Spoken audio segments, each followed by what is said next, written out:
این کیوسک تلفن‌های قدیمی یادتونه که کارت و سکه مینداختیم و تماس میگرفتیم؟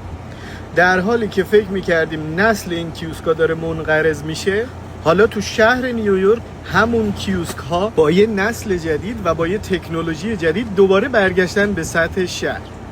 استفاده از این کیوسک ها کاملا رایگان، میتونین باهاش به سراسر آمریکا و کانادا رایگان زنگ بزنین. نقشه داره، پیشبینی وضع هوا داره و مهمتر از همه وای فای رایگان داره که راحت میتونین با گوشیتون بهش وصل شید. نیویورک پر از این کیوسک هاست.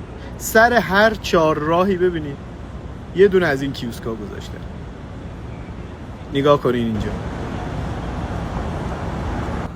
حالا بیایم ببینین کار کردن باهاش هم چقدر راحته. تلفنت رو به این شکل جلوی کیوسک بگیری، وای فای رایگان برات فعال میشه.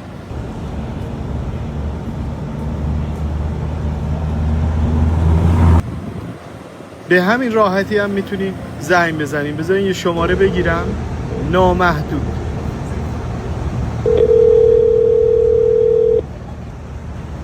مجهز به گوگل مپ هم هستن که باهاش میتونین نقشه تمام نیویورک و رستوران و هر جهت ترافیک هم باهاش سرچ کنین.